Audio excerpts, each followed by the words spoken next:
Matt. Well, coming off of week 3 in the NFL, I think we're in very different places with our Hmm. current teams.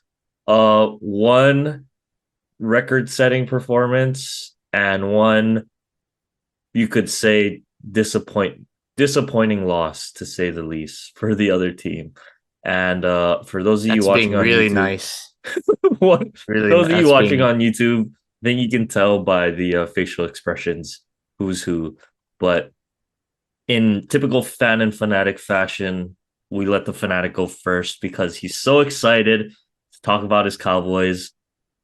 Probably not as excited this week, but it was a tough week. I mean, when you get upset by what people thought was the worst team in the league, maybe not anymore, but I don't know, Matt. It must have been a tough Sunday for you. So, why don't you give us the breakdown and all the emotions you're going through? What happened? You know what happened is the Cowboys came back to the old Cowboys. The Mike McCarthy led Cowboys. Yeah, that's kind of what happened. It was like 2020 all over again for me in one game. And to kind of summarize everything, I'll go back to the preseason and what Mike McCarthy said. He said this team, they got rid of Kellen Moore. They're not going to be a high flying offense. They're going to play complementary football from offense to defense to special teams. That was totally not on display in this game.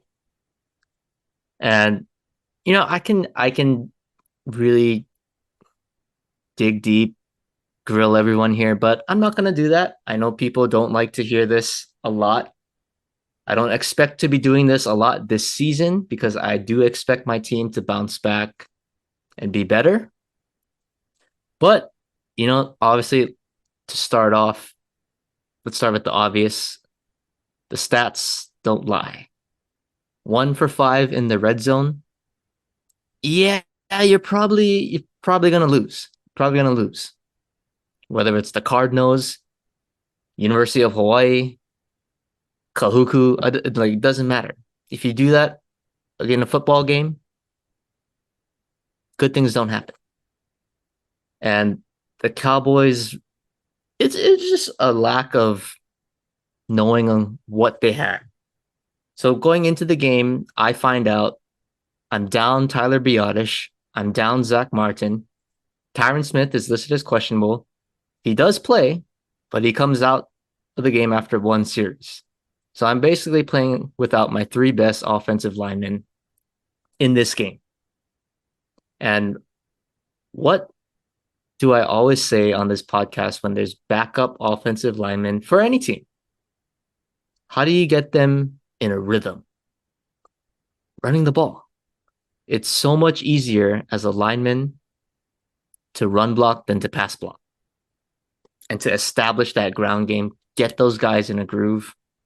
And it they just got away from that, especially in the red zone. That's what was so frustrating about this game. Dallas had no problem. They had no problem moving the ball up and down the field, but once the field got condensed, they struggled. And why is that? Well, number one, they got a quarterback that's pretty mediocre. So how do we overcome that? Run the ball in the red zone. But Mike McCarthy does the exact opposite. We start running the ball. Tony Pollard, by the way, had a great game, 100-yard game, first one this year, many more to come.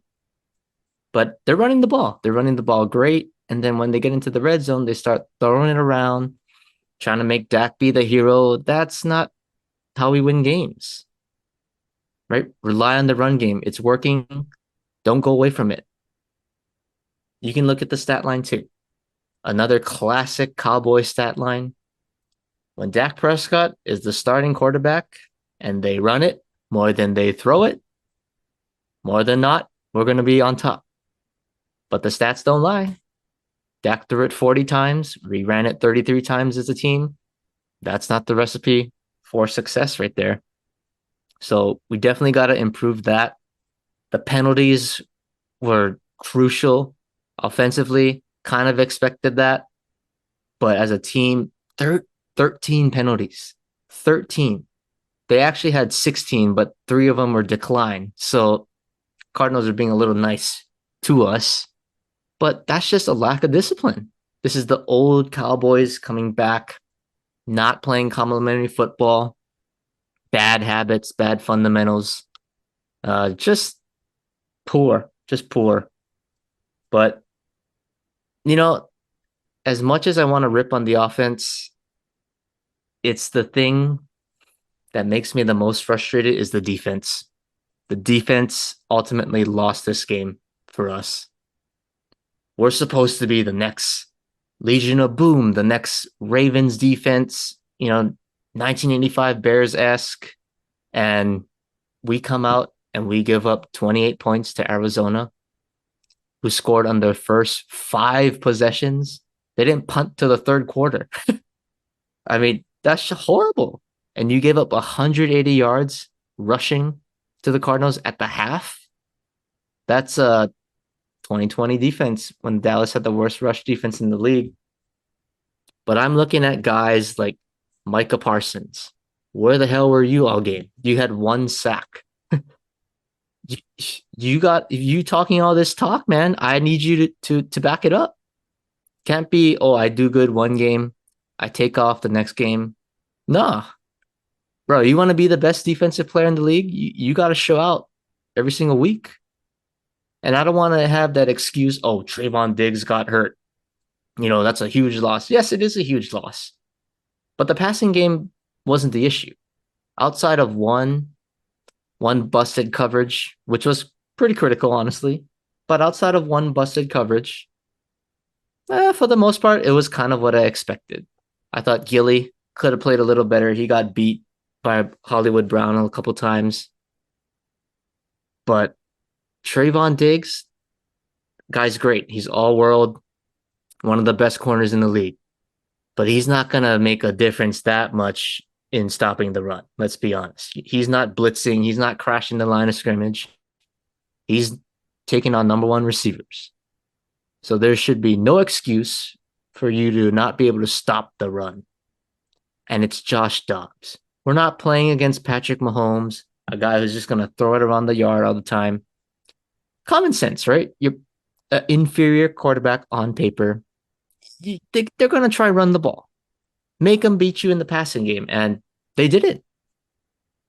So give Arizona credit. They did what they had to do as a team. But, the defense, I have no words. It was really, really bad. The safeties were terrible. Donovan Wilson, terrible. Jaron Curse, his angles, terrible. Malik Hooker couldn't cover squat this game. Couldn't cover squat. But, this goes back to Mike McCarthy. Mike McCarthy, right? A guy who says we're going to play complementary football. And, he comes back. He does his old shenanigans again, making boneheaded decisions in these games. So the one thing I'm going to point out from Mike McCarthy, and I think this was such a huge turning point in this game, and this is the decisions that, in games that you could say matter late in December, in January, if you get to the Super Bowl, obviously. But, when you're down 8 points, and I'm putting it into context, the defense finally wakes up. We get the ball back, 3 and out. We scored on a field goal earlier. We're down by 8. Our offense goes right down the field in the red zone. 3rd and goal. We don't get a completions. So now it's 4th and goal in the red zone. We got a chance to get easy points. I know the red zone offense is an issue. We got to fix that. But in this situation, late in the 3rd quarter, take the points. Take the points. It's not like Arizona at that time was going up and down the field. We couldn't stop them. They slowed down a little bit. We were finding a groove. The crowd was getting back into it with all those Cowboy fans in Arizona. Take the points. Cut it to 5. Put pressure on Arizona to play in the close game. because they're the inferior opponent. Make them crack under pressure. But no, you decide to go for it. You get greedy. We don't get it. But the thing that I have a problem with that is one, it's the third quarter. It's not like it's 2 minutes left in the game, down by 8, like the Raiders Steelers game. We can talk about that later, but it's not late in the game. We got time. Our defense was playing well at the time. Let the momentum continue to ride. Second off, it's 4th and 4.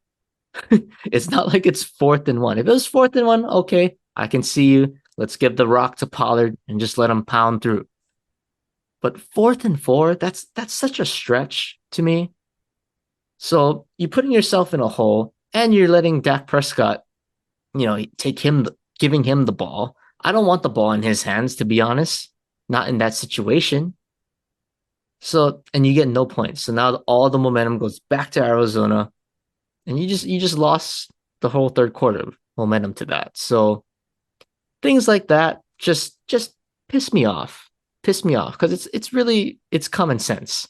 And this guy's, give him credit. The first 2 games was great, but he gets a big fat F in this game. Speaking of big fat Fs, talk about my quarterback. He was hard to say. He was all right. That's be honest. He was all right. He had one horrible interception. I mean, I truly didn't even know what he was looking I at. was just about to ask you what. Like, I'm oh surprised my you don't just God. give him a D or an F just for that play alone. I mean, But that play alone is an absolute F. I mean, I was trying to look at different angles of the coverage. I don't even know how Patrick Mahomes or someone is gonna pinpoint that. Like, I don't even know if a sniper rifle can like get through that window. That's so tight. And there's 3 guys around him. There's no reason to throw that. And you're down 2 touchdowns. It's not 4th down. Keep in mind it's 3rd down. So if the read's not there, live to fight another down on 4th down. It's 4th and goal, by the way. So you just can't have those turnovers in critical situations. That's the thing that's frustrating about Dak is he can be great the whole game, and it's like Tony Romo. When you need him most, he comes up small. He turns into the 4th round pick that he was drafted. So to his credit, he shouldn't have even been in that situation because if I go back to Mike McCarthy's decision to go for it, I'm going to say they kick a field goal in that situation. So we add 19. And if Dak on 3rd down throws it away, we can kick a field goal and we're down by 6. And we got maybe 3 minutes left in the game.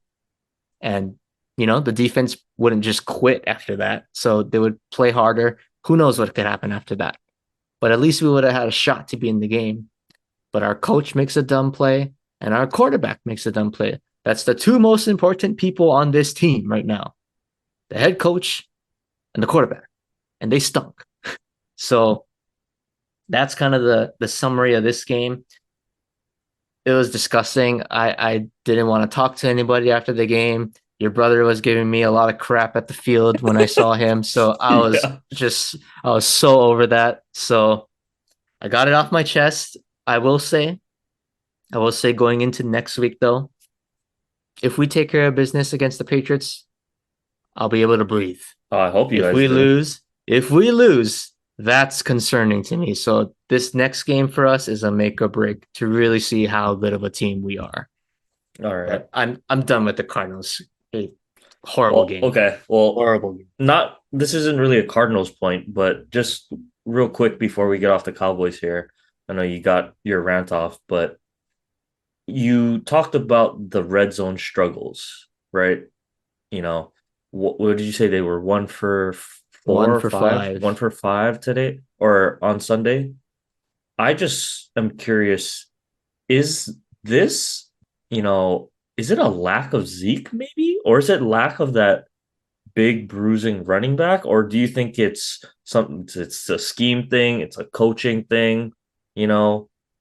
Because usually, right, it first and whatever at the 5 or in, it's I'll give the ball to Zeke and he'll go punch it in. Even last year, when Zeke wasn't the 2016 Zeke anymore, you still had that big body running back. And nothing against Tony Pollard, but he's definitely more of the home run hitter than the grinded out, inside, get you a tough 3 yards kind of back. I mean, he's still strong, he's capable. But when I think Tony Pollard, I think, the speed, the quickness, the agility. Do you think maybe that's something Dallas needs to look into? Because, there's your second string running back. He's also kind of, more of that same Tony Pollard esque, more elusive than a power back. I'm just curious if you think maybe getting something like that will help alleviate some of the red zone issues for Dallas. I mean, I think it would help. Obviously, Zeke was arguably the best at 1 yard gains in those goal line situations. But if I'm Mike McCarthy, I'm gonna allow Dak Prescott to run. That's me. We don't have Zeke, so we got to find that big body. Let's take a playbook out of the Eagles, right? Quarterback sneak. Dak is a big guy. If it wasn't for that horrific injury he had, I guarantee you he would be running a lot more.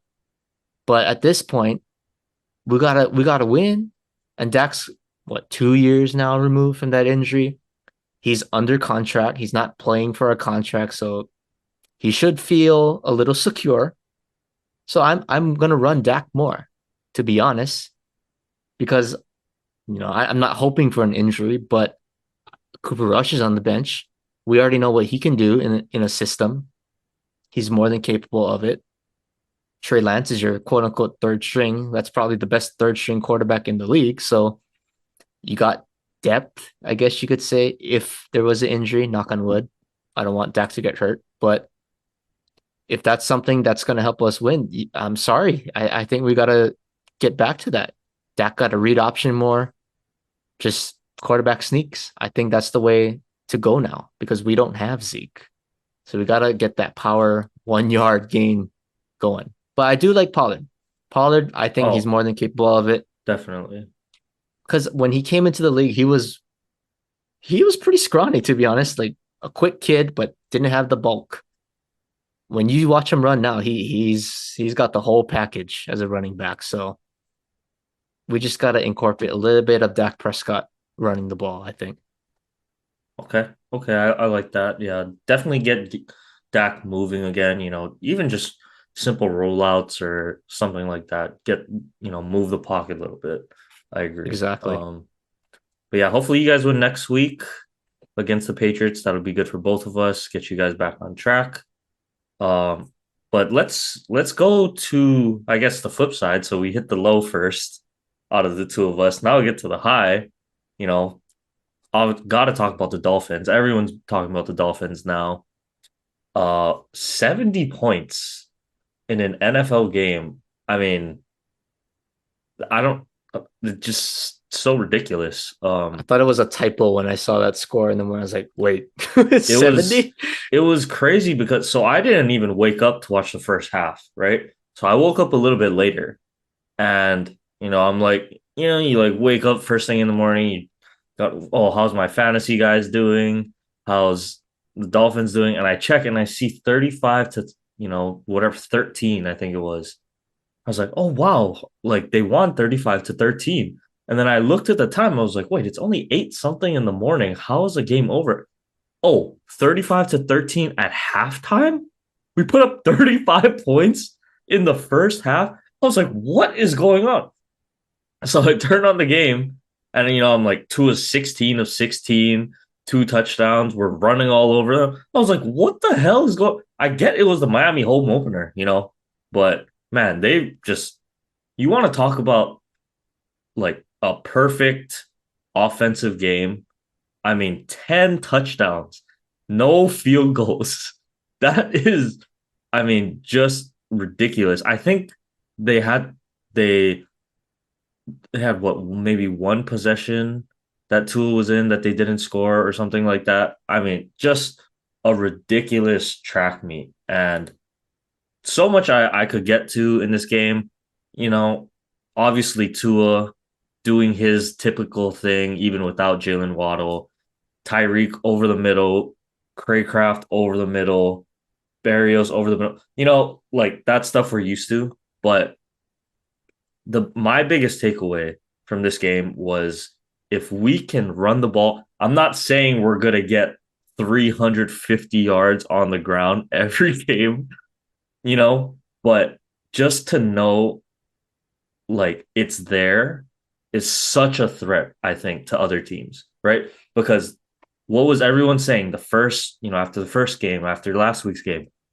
Oh, play back. We got to play back. Take away Tyreek down the field. Take away Waddle down the field. Oh, but by the way, now they can go drop, 350 yards on the ground or even 100, 150 plus yards on the ground, right? Like that is just going to add another element, another thing for defenses to fear. And this game to me was the culmination of everything that the organization has been building to the past several years, right? Go out and get Mike McDaniel, first of all, right? Trade for Tyreek Hill. You got Jalen Waddle in the draft the year before. Now you go out, you get Mostert, you get speed, you get the guy I was, hyping up this in the preseason, Devin A Chain or Devon A Chain, right? I think he runs like a 4.2. I was telling you, like, he looks ridiculous in the preseason games. He finally had his coming out party. I'm talking about a coming out party. 203 yards on the ground, four touchdowns, four total touchdowns. Yeah, I'd say that's a pretty good coming out party for a rookie, third game ever. But to have two guys like that, we don't, Jeff Wilson didn't even really play. I think he might still be I think hurt, he's on honestly. IR. Yeah, Yeah, I he's think he's on so IR. Jeff Wilson is still out. He's usually our, a little bit more of a power back. He can catch the ball too. But man, we didn't even have Jalen Waddle this game. We weren't even at full strength. They dropped 70 points. Like, I don't know, you can argue. We'll get to the Denver side in a little bit, but to me, this was the ultimate testament to Chris Greer, the ownership, Mike McDaniel, Tua. Everything just came together perfectly. The offensive line, I thought, played their best game, honestly, that I've seen from the Miami Dolphins in a long time, right? Tua had time to throw. The running lanes were huge.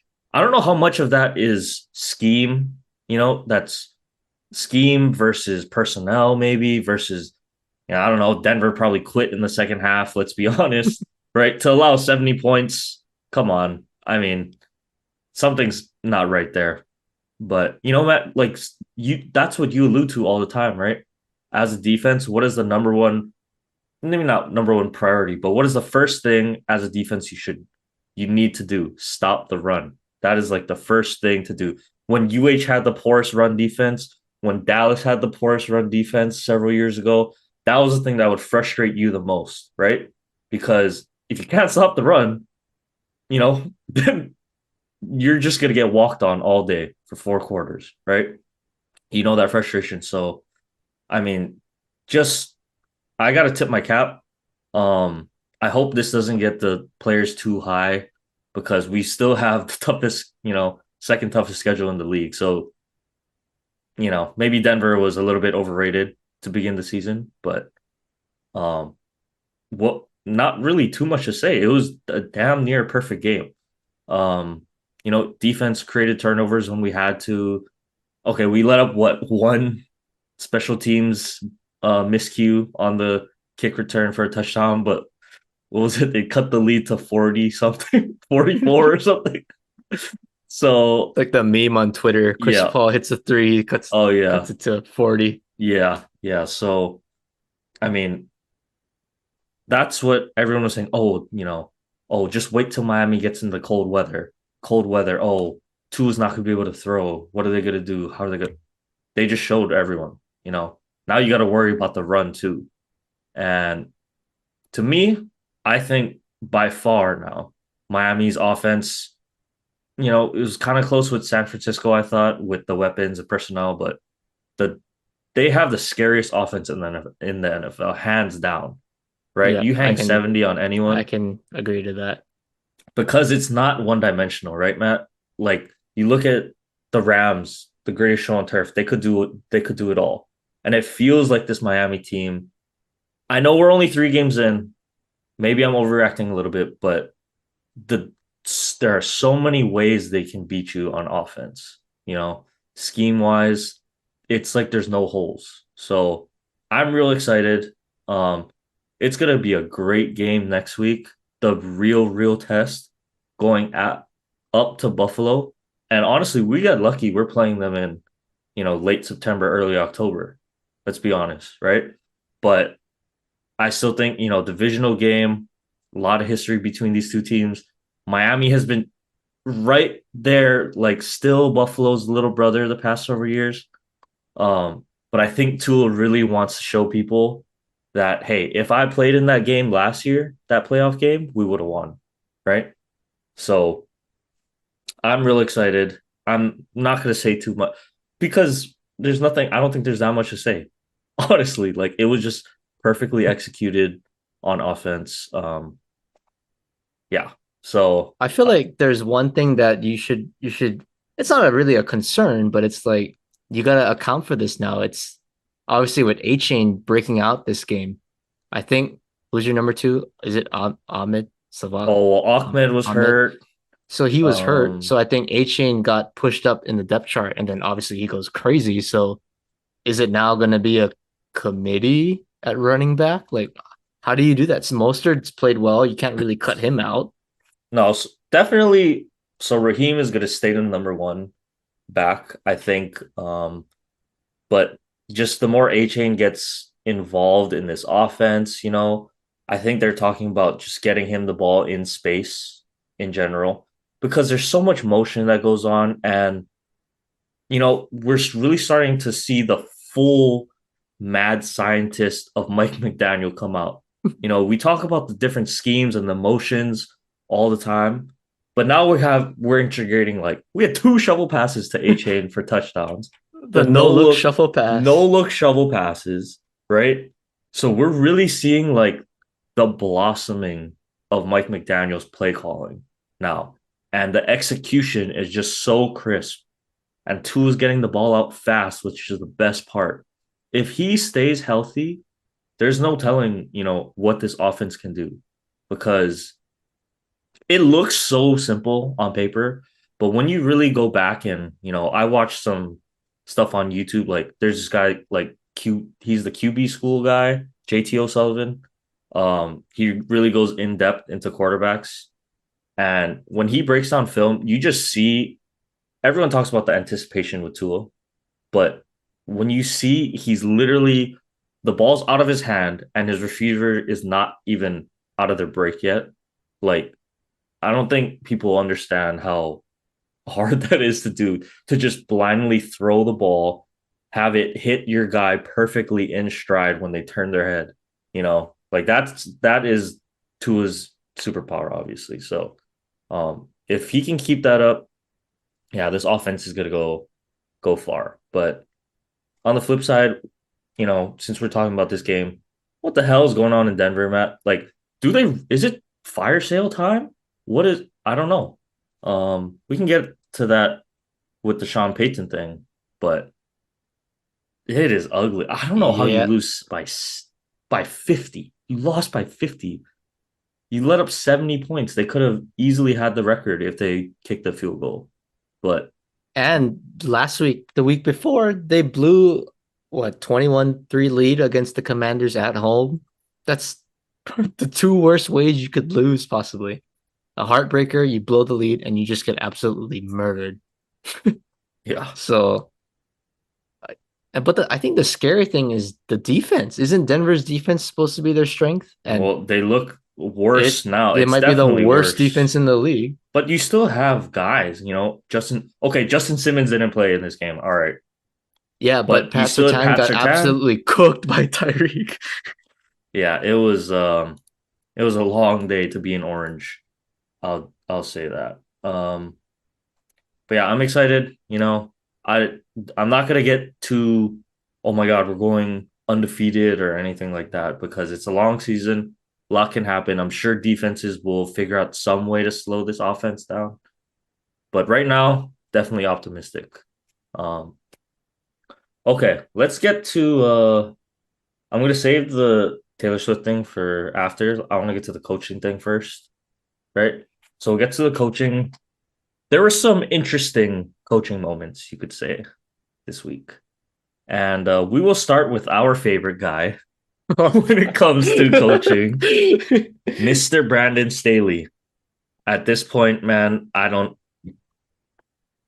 know if it's analytics driven. I don't it has to be, I'm assuming, but let's just get to the decision of the game, right? So the Chargers up late in the fourth quarter, chance to put the Vikings away, but they run into a fourth down on, I believe, their own, 25 or Let's something say like that. 25, yeah, 25, 30 yard line. Within their own 30-yard line.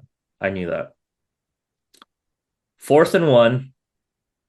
And just let's break down everything about this. So, fourth and one, short yardage situation. You have no Austin Eckler, first of all. Joshua Kelly, I think, had 12 yards or something like that, 11 yards maybe of rushing the entire day. And you only ran it, what, 11 times? So you averaged 1 yard a carry. So Mr. Kellen Moore, as Matt is familiar, decides, what do we do? Keenan Allen, what, had 18 catches, I think? Yeah, 18 catches. You have Justin Herbert, a mobile quarterback who can run. Our strength has been He's a passing. big quarterback, Big and big quarterback, quarterback. 6'6", good athletic frame who can move really well. And we go inside zone or something like that, right up the middle, no push, get stuffed. Like, what are we doing? From the decision to the play call to I I truly can't even fathom it, Matt. At this point, I've been trying to be nice, but I just think the decision itself is completely ridiculous. Did you even? Well, 100%. I was because I was watching. I think that game was on. That was the early morning game. So I saw it was like fourth down. Vikings didn't get it. So I was like, game's over, whatever. They don't have timeouts. And I turned the TV on. Back 5 minutes later, I'm like, wait, how did they get the ball at the 10 yard line now? What happened? I come to find out. Oh yeah, they went for it on their own 25 yard line. Just I don't get it. I truly don't get it because say the Vikings actually cashed in, Brandon Staley would probably be without a job to me at this point. You go 0-3, stupid decisions like that get you fired. But the thing that I think makes it worse is they're up by 4. So the Vikings need a touchdown Need and a touchdown. they need a touchdown to beat you and they have no timeouts. So punt the ball, hand them back and play defense. You can let them take the chunks, whatever, but just don't give up the home run play and you're going to win. Just the risk reward is crazy to me. And I'm pretty sure that's the second time he did that. I remember he did it against what I forget who they played, but it was fourth and one, their own 20-yard line. They go for it and then they lose. Yeah, I need So, someone to make like a Brandon Staley decisions compilation on YouTube. I'm sure somebody has it's cooking right now. Somebody's I cooking it up right now. All the things you just mentioned, though, Matt, even the analytics could not say it was worth it to go for it there. You know, I I truly think that's coming from him. That's just his motto. I'm like he has no what do you call that? No filter or like just no he just conscious, like yeah, no conscience. conscience. He don't care. He's just gonna Yeah, go. yeah. So, but it's just the thing that kills me is even it's everything about it. Like no Eckler. Okay, fine, but you haven't been able to run the whole day anyway. So you call a run up the middle? You call a run up the middle? You can't. And then they need a touchdown. right? They need a touchdown. So if you punt, they still have to go the entire length of the field with no timeouts. I, like, I just can't fathom that decision. Like, they truly deserve to lose that game. And, I guess it's just the Vikings. It's the opposite of last year, right? The Yeah. undefeated in one score to winless in one score games this year. Um, it's kind of a tough way to end it. Kurt, it got tipped. It was a great play by the DB, tip drill in the end zone, right? But I I just can't fathom it. I'm not even a big, I like Justin Herbert, but I'm not I'm more obviously it's the tool of Justin Herbert thing, right? Whatever. But I feel for Justin Herbert, man, because I just don't get it. Yeah, but he's got an OC that's gonna just throw the ball around and not run the ball when you can. Yeah, so I And then mean when you're not supposed to run, he's gonna run. So you'll definitely it's like get the the opposite. stats. Yeah, it's so like I was so dumbfounded when I was watching the highlights of that because it just I couldn't understand it. Because I still think the Chargers have a good team, but man, if you go 0-3 in the AFC right now, you're kind of cooked in terms of the playoffs. I think every game is gonna matter, and I just so ridiculous to me. Um, Crazy. yeah. So we have a couple other ones, coaching decisions. I know you already talked about Mike McCarthy. Is there anything you wanted to say about him besides that going for it instance? I mean, he's the opposite of Staley. It's like you just take the points. It's like you're too aggressive. Like just be conservative in this situation. But we kind of touched on that. Sean Payton is just a dumpster fire. We talked about that one in Denver. I don't know. He got too full of himself, saying Nathaniel Hackett did a great job in Denver. Well, look at you now. At least Nathaniel Hackett probably had a win, Yeah. you know.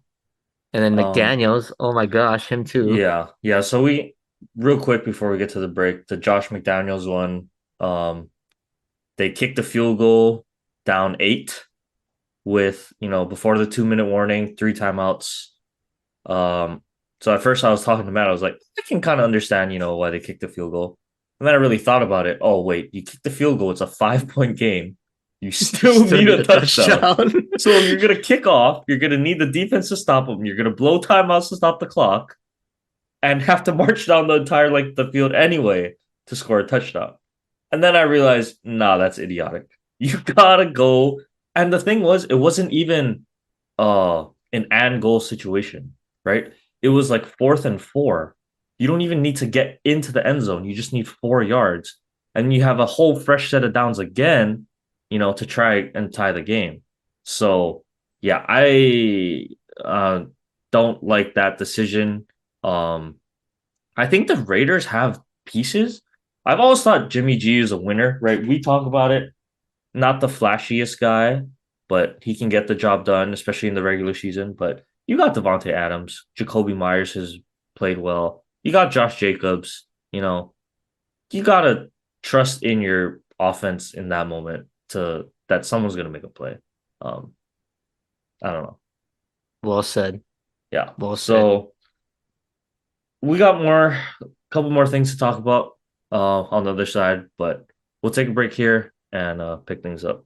Okay, so I guess we'll round up the NFL talk by concluding what everyone has been talking about the past week or 2 weeks. Travis Kelce and Taylor Swift. I don't really want to talk about it.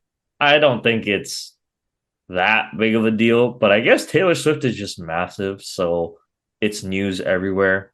I don't know. I think the whole situation is pretty funny because here's my theory. All right. I bet they already had been like dating or talking or whatever, like for a little bit. Yeah, And that's what they said, right? They were oh, is that going what on they like, said? weren't they going on like when the first reports came out, it was like, oh, Travis Kelce has been reportedly hanging out with Taylor Swift like on the side, like very private.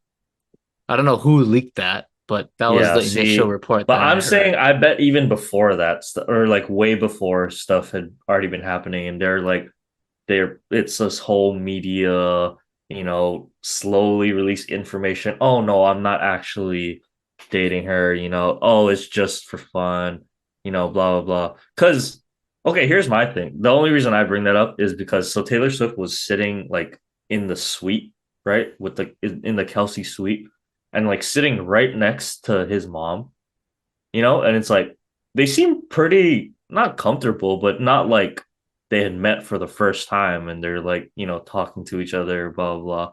So I'm like, nah, they probably had, previous stuff going on. Um, I don't know. Anyway, Hmm. that's just me. Travis Huh. Kelsey, he is game, clearly. So I'll just say, yeah, I hope this doesn't mess up Travis Kelsey's career because I'd be pretty sad if this this somehow derails it. Well, Like, I don't think it's gonna be like the Kardashian yeah, I curse was or gonna say, I hope it's not like the anything. Kardashian curse, not the Swifties curse or anything. Um, I don't know. Anyway, so Matt said that had us thinking on, what would be another like huge NFL power couple, I guess, because I don't know, that's pretty interesting. I was trying to think of like who are like pretty popular, people nowadays, um, in terms of like stardom, I guess you could say. I wouldn't even take Taylor Swift to be like a football person anyway. So I don't know, Matt.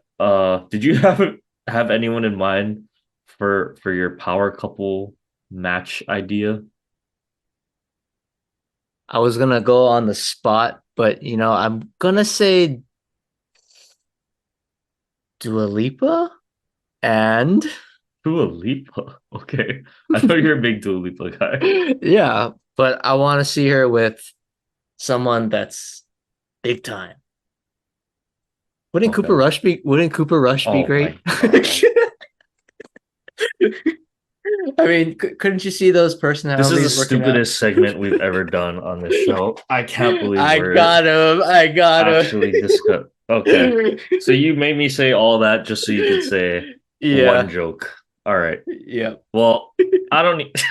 Well, I mean, okay. Well, what about Josh Allen and Haley Steinfeld? Yeah, aren't they already dating? That's already a thing. They're already Yeah, like but dating. I don't know. So The news has kind of been quiet, so I don't know. that's a power couple to me. I don't know. I could see like what Rogers and somewhat. I don't even know who the big names are anymore. Honestly. Oh, gotta be Tom Brady and Kim Kardashian. Okay, yeah, something like that. Well, actually, no, the newest one supposedly Odell is hanging out with Oh, Kim too. right, right. That's a good one. Yeah, that would be a pretty big power couple. I mean, Odell, not producing statistically this year, but still one of the bigger names I would say in the NFL. Um, Baltimore, yeah, I get they're not going to get too much press in Baltimore. Even Lamar Jackson still doesn't get enough press. I feel like in Baltimore. So we'll I'm done. Can we cut this? I'm good with the Taylor Swift thing. I've seen it enough. I personally don't even think Taylor Swift and Travis Kelsey match um at all, right? Like, Hey, opposites attract, though. okay, I could see that. Yeah, opposites attract, okay. But I don't know. I just thought it was weird. I wouldn't see like those two together. Um, but hey, good for them. Hopefully, hope Which Kelsey Swift duo is better? well, probably the one that is gonna run all over the league. So I'm gonna go with the one in Philadelphia Uh, instead. I think that one's a little more stable. I'll just say that. I don't know. I don't know what's going on with.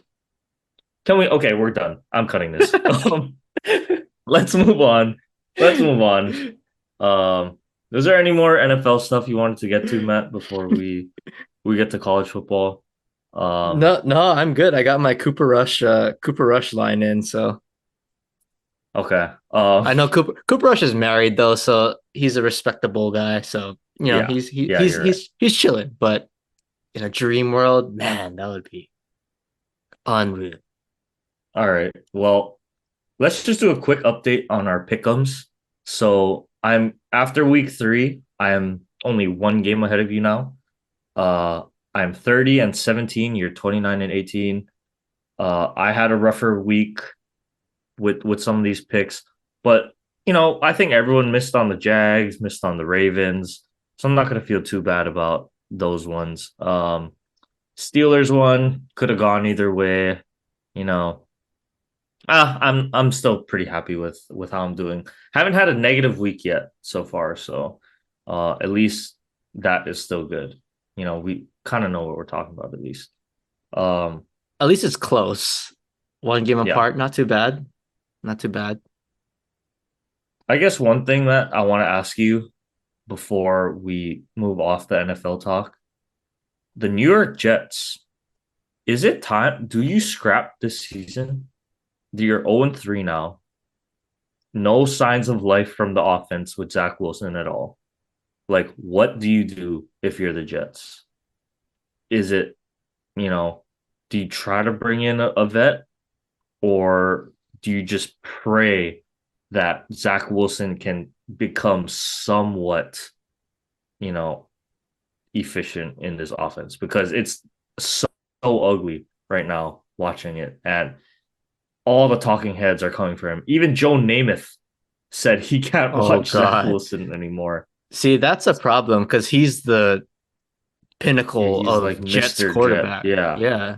Broadway Joe. So I don't know. If he's saying it's a problem, he's probably right. And I actually do agree with him. I think they tried Matt Ryan. He said no.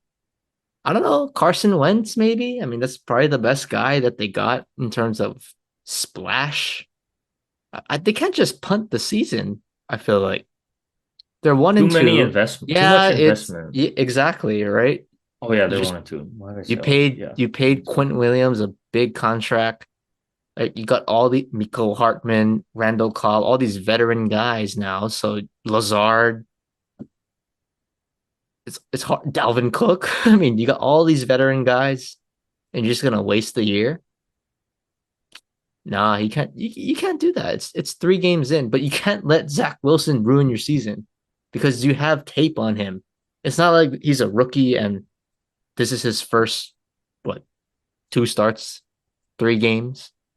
He's played some football enough to where you can kind of understand how he is. And yeah, I think after 2 starts and 3 games this year, yeah, if your defense doesn't hold the team to 10 points, you can't win at this point. That's what I'm seeing. Yeah.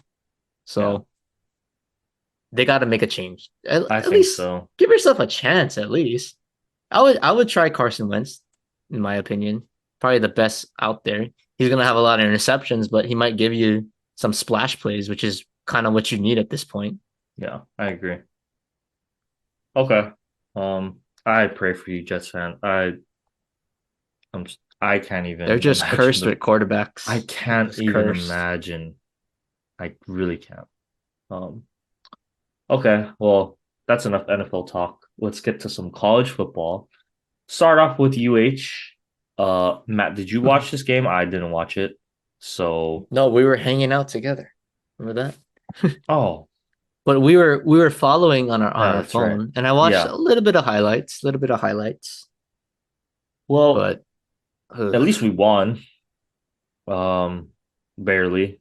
I know there was a nice onside kick that we kind of snuck in there, so that's encouraging to see. I think, um, from a coaching standpoint, I thought, all right, I like that. We're being aggressive and trying to win the game.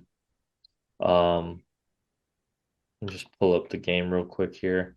So, what are we currently at, Matt? We're what, we're two two and and three, two and two three, and I three. believe. So definitely on pace with what we were hoping for. But going into UNLV has, gotten the better of us these past several years. And honestly, I don't think that's going to change because UNLV beat Vanderbilt this year. Um, so I think UNLV has a pretty good team put together. Uh, I mean, they held Michigan to 35 points in the big house, right? So maybe that's saying something. They just dropped 45 points this past week. So I think Hawaii's in danger. I don't think we Oh, we they're in win this trouble. game at all. Especially, I know we lost Logan Taylor. Um, but just we still can't run the ball. And by the way, is what is going on with Tylen Hines? Is he hurt or something? I, Because I think so. okay, I because think that would he's make hurt, sense. but still yet, I I don't know. It's a mystery because it just kind of came out of nowhere that it's like, oh, he's hurt. There was really no report that I heard that, oh, it's a serious injury. He's going to miss a couple of weeks, but it's kind of like a week by week thing at this point. So I've kind of accepted the fact that he's not going to be the guy this year. He could probably not be on the team next year because he could transfer. But yeah, I think that's the thing that's frustrating about UH right now. So I do have to give credit to the defense.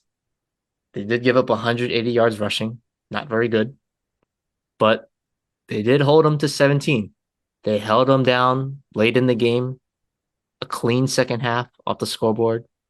You gave your offense a chance. So in a way, I gotta tip my hat to the defense. You gave your team a chance to win in the second half. But the thing I think that's frustrating for Hawaii fans out there with the run and shoot, we were spoiled with obviously Rolo, Timmy Chang, Colt Brennan, Moniz, heck, even McDonald to some degree. And they could put up points and they could add some flair to the game. But why is this run and shoot with Braden Sugar just not working? It started pretty positive with that Vanderbilt game, and I feel like it's getting worse by the game. That to me is concerning because this offense is supposed to put up numbers and points, regardless of the talent around you. It's supposed to uplift and elevate everybody's game. That was the whole point of bringing back the run and shoot. But it's something's missing. We're struggling to score 20 points. That's concerning to me. And it's New Mexico State too. That's that's concerning to me. Yeah, I mean, Sugar is getting worse by the game. I mean, what was his QBR this game? 15.5. That's horrible. Ugh, I I don't don't know. know. I don't know what to say. I'll be happy with the win. I'll just say that. I'll take the win. I think he got sacked. They're only saying three times, but he had 12 rushes. Um, I don't want to see him running 12 I don't think he times. was running 12 times. That's Yeah, some because sacks. they called it 12 rushes for a total of negative 2 yards. Yeah, they So, count the sack yardage in college. yeah, so I won't go there, but it, yeah, just not a great look. There's still no juice. There's no juice that I was expecting, like where's the flair or the excitement that I was hoping for? It just like you said, we're just kind of slowly dying off now. And yeah, we won this game, but we had to come back and at home against I don't think a very good New Mexico State team. No, they're not a very good And team. so we're only gonna, play tougher games in conference as the season goes on. I'm looking for wins, Matt, in our schedule. And I was pretty optimistic before we could go bowling, but the more and more I look, like You and Hunter I don't know where delusional. we're gonna get I don't know where we're gonna get the wins. Like it is very possible. Okay, maybe New Mexico, and Colorado State are winnable games. But Oh, Colorado Colorado State State. I played don't think so. They just no, but okay, sorry. At the beginning of the year, we are saying Colorado State, right? But we right. saw how tough they played Colorado. So now I'm expecting that one to get rolled. We might win. We might win one game the rest of the year. Maybe. I don't see a win in the rest of the schedule. Nevada's going to be tough. At Wyoming is a loss. Air Force is really good this Oh, year. that's a loss. We lose that one. We lose that one for sure. San Diego State, we know, is always going to be a good team. San Jose State, their record isn't showing it, but I still think they're much better than Hawaii. They got a better Um, quarterback. yeah. So I don't just so sad. I don't know where the wins are going to come from, and hopefully, Timmy's still not on the hot seat yet. But man, I don't I'm think he's already going to be in the hot feeling. seat. I feel like I'm already looking forward to next season, and we're only in September, and I don't know. Yeah, Um, this schedule looks pretty tough. I don't think they're going to beat UNLV. They're not going to beat San Diego State. New Mexico State, maybe. I don't think San Jose, maybe. Nevada's not that good, maybe, but how does UH play in the cold in Reno in November? It's going to be freezing. can't even play in the warm and I mean, 75 yeah. degrees. How we're supposed to And play in then the Air cold this Force is year? tough. They're going to lose down. Wyoming is going to be freezing in Wyoming. And then Colorado State, we saw what they did against Colorado, so they're no joke. I think my prediction was right. I think I didn't I say 4 wins? So I'm looking Yeah, pretty good right now. we were Yeah. delusional. We were Yeah. delusional, unfortunately. Yeah. Hunter corrupted you on that segment. You fell for the hype. That's all right. I don't want to talk about UH anymore. It's gonna make me sad. Uh, let's move on. Colorado, you know, not a good weekend for football in Colorado, you could say. Uh, but I think we finally saw, college football at its epitome, recruiting. It was just a recruiting mismatch, exactly like you called it, Matt. The the lines for each side completely tipped in Oregon's favor. Shadur had absolutely no chance out there. Um, their defensive line could not do a thing to affect Bo Nix and the offense. I just, you being the Oregon fan, Matt, what did you what were your takes on the game overall? Ooh, I mean, I loved it. I loved it because they showed on a big stage that this team is for real. This is their year to make a run at it. They got the veterans, they got a senior quarterback, they got a senior defensive lineman anchoring the defense. They got weapons on the outside with Troy Franklin, who's going to be in the Bulletnikoff Award discussion at the end of the year. You got a running back, you could say trio now. So they have the pieces. They have the pieces, and I'm just glad that the country was able to really see that this team is legit.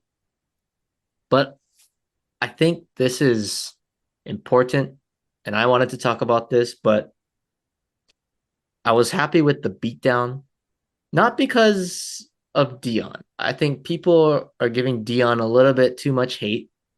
Like, I think he's going to be terrific at Colorado. He's going to build this program's already turned around. So a year, two from now, they're going to be a force.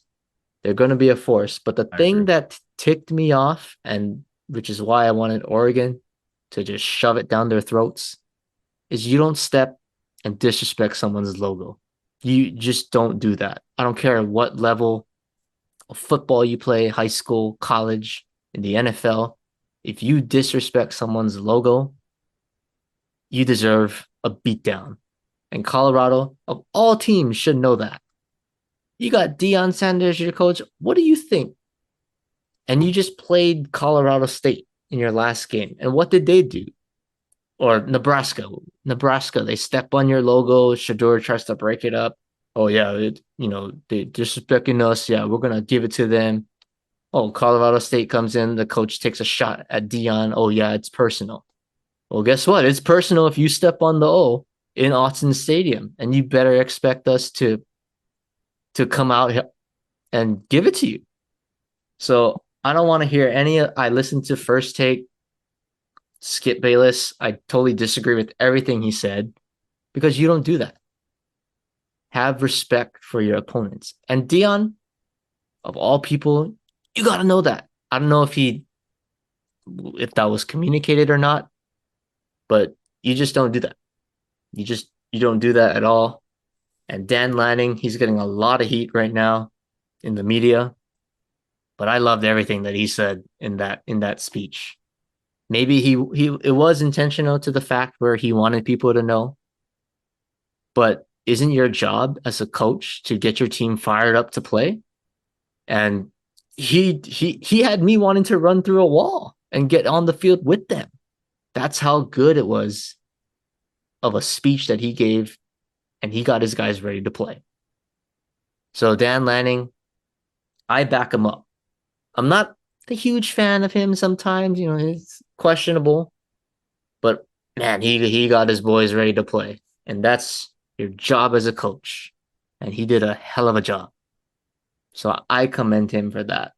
But yeah, I just think it just got personal when you step on the logo.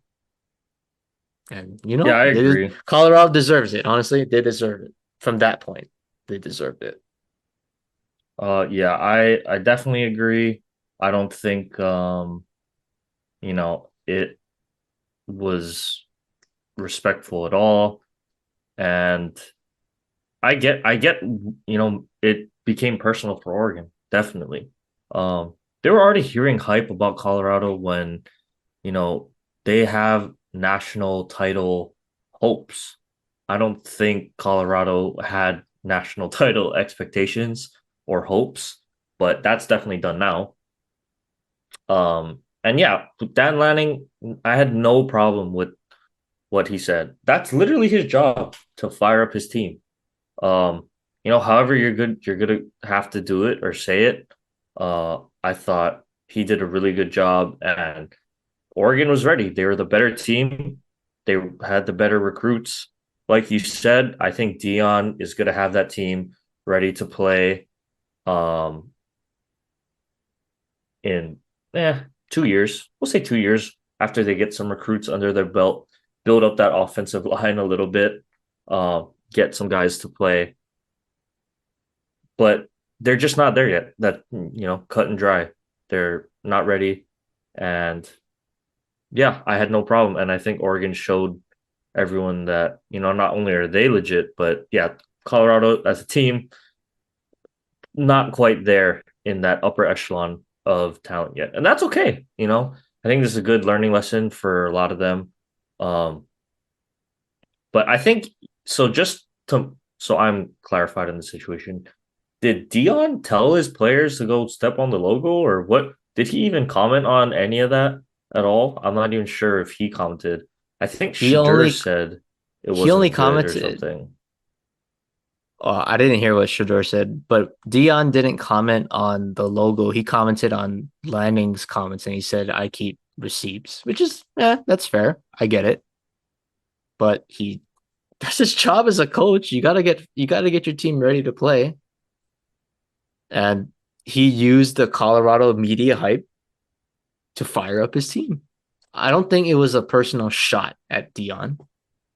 I mean, it's not like he was saying, "Oh, like what Jay Novell said against Colorado State." That's kind of, okay, yeah, you involve someone's parents. Yeah, okay, that's a little too far. But he was referencing the program as a whole. It wasn't, oh, Dion is fighting for clicks. No, Colorado is fighting for clicks. We're fighting for wins. And he just got his boys ready to play. You got to live with that. You got to live with that. You can't, if you're Colorado, you can't act all big and, oh, yeah, it's personal. Yeah, I'm the big dog now. Oh, but you can't take the beating. Like that's how sports is. So I got no sympathy for Colorado, but to kind of answer your question, no, I did not hear anything from Dion about the logo. I just think it's interesting because I know Dion, comes off as a really flamboyant and, fun, cocky, whatever personality you want to call it. But to me, the stuff that he instills in his team, like a lot of discipline, they seem really well run, they work really hard.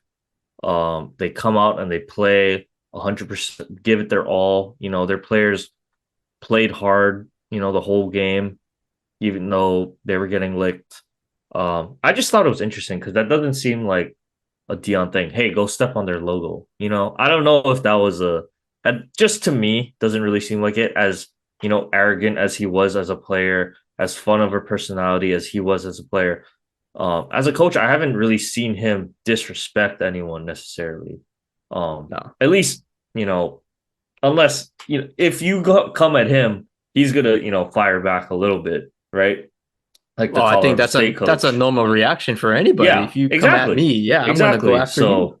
So I just thought that was interesting. Because I didn't hear anything. So I'd be curious if that was, like a maybe that's a in the locker room situation. Hey, we don't do that. We don't present ourselves like that. Um, I don't know. I think I thought that would be interesting if that came out, but You should be. Well, next week's gonna be fun. It's Shador versus Caleb. yeah, Another Heisman still moment. no Travis Hunter though. That's gonna be so unfortunate. But yeah, take the over. But how about everyone take the over for sure? I will say, well, USC's defense is definitely not like Oregon's front, so Yeah. maybe a 50 to 45. I was gonna say, is the over gonna be like 80? Something 90? like over under 80, 90? Definitely possible. Okay. Other than that, I think we'll wrap up college football. And Matt said it's gonna be his last Yankees rant of the year because they are officially eliminated from playoff contention. Unfortunately, it will not be a Dodgers Yankees World Series this year once again. But Matt, it's been a long season. At least you can kind of put it to bed now officially, out of the playoffs, but just take a moment to reflect on the season for me. This was a very, I was not expecting it going into the season. Obviously, we come off a appearance in the ALCS, obviously getting swept to the Astros, but we were expected to be right back up there and compete for another World Series. And in the offseason, I thought the Rodon signing was spicy. I thought he was going to be a huge addition to the rotation. On paper, I thought we were going to have the best rotation in baseball with him, a healthy Severino, a healthy Nestor Cortez, and a healthy Frankie Montas at some point. And currently, right now, three of them aren't even in the rotation. Carlos Rodon has had a horrible season, but Garrett Cole is Garrett Cole, and he's probably the only good thing this year is he's probably going to win the Cy Young in the American League. But just a total, I guess you could say, just mishandling of the roster, and the huge issue was the veterans, and they just did not they didn't produce. Rizzo, he gets hurt, the concussion. LeMahieu was horrible the first half of the season. He's turned it around now, but a little too late. We were kind of in trouble already. Josh Donaldson, a disaster. Aaron Hicks was a disaster. All of a sudden now he's good in Baltimore. Like, yeah, classic. Kind of expected that already. But we never had a left fielder. We didn't have a left fielder. And I kind of get it from Cashman's perspective to start the year, but he did say we got guys, but we can always make an adjustment down the season or down the line at the trade deadline, anytime before that, and they didn't. They didn't. And yes, plans were ruined with the whole Judge, busting his toe. That set us back. But that should have been a wake up call because you saw how bad your team was without him. I know he's important. He's our best player, but you cannot have lapses like that where you just lose series after series after series. It That doesn't work. And kind of the nail in the coffin for me of the season was the trade deadline. We were 3 games out. Do we buy? Do we sell? What do we do? My thing is, I said sell. I said we should have sold. I obviously had the right thought, but do something. Pick a direction and go for it. They did nothing.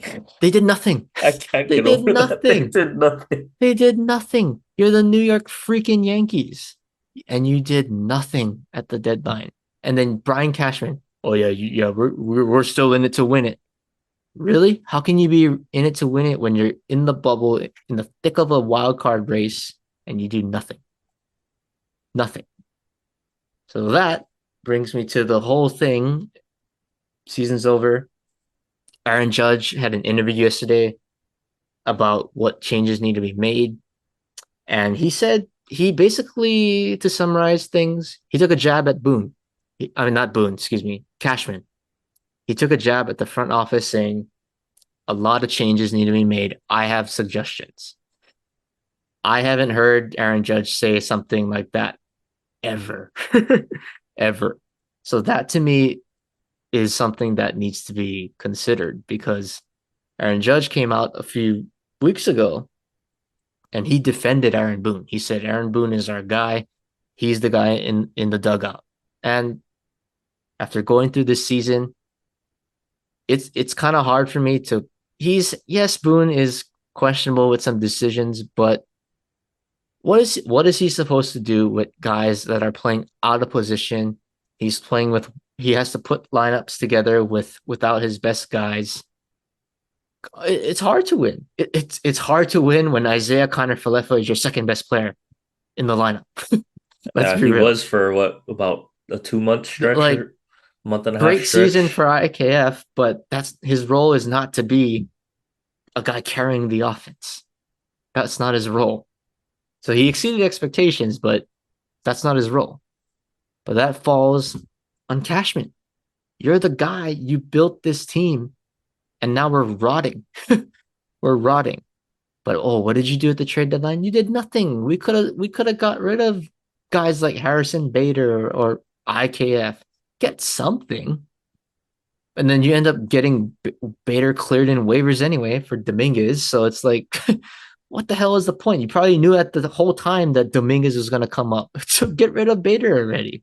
Like, it just poor decisions. So personally, if I'm Hal Steinbrenner, Brian Cashman needs to go.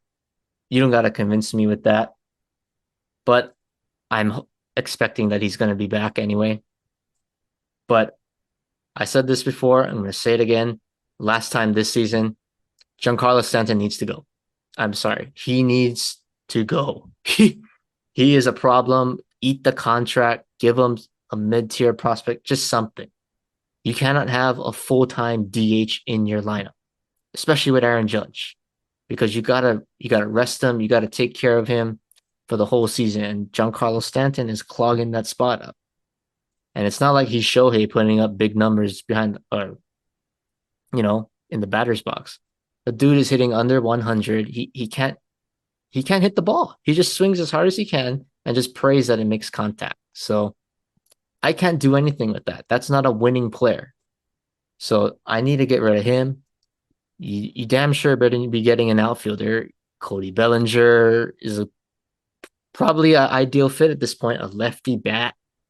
He's got speed, great range in the outfield. He can play first if Anthony Rizzo is having, his off moments again. So there's options there. And then pitching. You can never have enough pitching.